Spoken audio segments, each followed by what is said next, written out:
ఈ రోజు మద్యం మీద వచ్చే ఆదాయంతో కేసీఆర్ గారు రాష్ట్రాన్ని నడుపుతున్నాడు. కేసీఆర్ గారు ముఖ్యమంత్రి అయినాక మద్యం అమ్మకాలు భయంకరంగా పెరిగాయి. దాంతో మహిళల మీద అత్యాచారాలు కూడా భయంకరంగా పెరిగాయి. 8 సంవత్సరాలలో 8 ఇంతలు మహిళల మీద వదిలేయండి. మహిళలకు ఎలాగో మాన ప్రాణాలకు రక్షణ లేదు. కేసీఆర్ గారి హయాంలో కనీసం చిన్న పిల్లలకు కూడా 6 ఏళ్ళు 8 ఏళ్ళు 16 ఏళ్ల బిడ్డలకు కూడా మాన ప్రాణాలకు రక్షణ లేదంటే కేసీఆర్ గారు ఊరేసుకొని చచ్చిపోవాలి. వాస్తవం కాదా?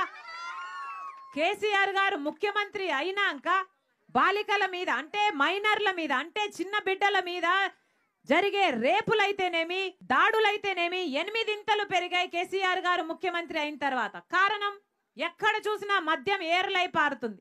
మగపిల్లలు కన్న తల్లిదండ్రులేమో అమ్మా మా బిడ్డలు చెడలవాట్లకు గురవుతున్నారు, చెడలవాట్లు నేర్చుకుంటున్నారు అని వాళ్ళు బాధపడితే ఆడపిల్లల కన్న తల్లిదండ్రులేమో బిక్కు బిక్కుమంటూ బతుకుతున్నారు. ఈ రోజు ఏం జరుగుతుంది తెలంగాణలో? ఇది బీర్ల తెలంగాణ బార్ల తెలంగాణగా మార్చలేదా కేసీఆర్ గారు? ఇది తాగుబోతుల తెలంగాణగా తయారైంది, బలాత్కారాల తెలంగాణగా తయారైంది.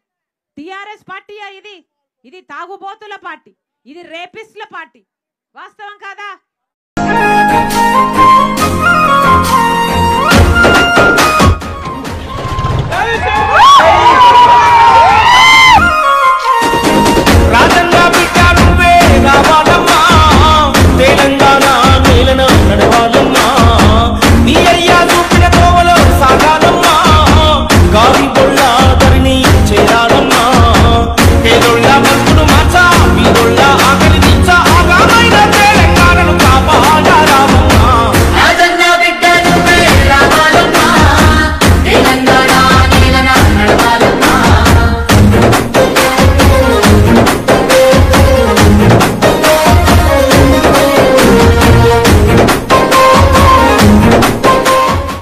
మీరు చూస్తున్నారు ఐ డ్రీమ్ న్యూస్ ని. Please subscribe I dreams.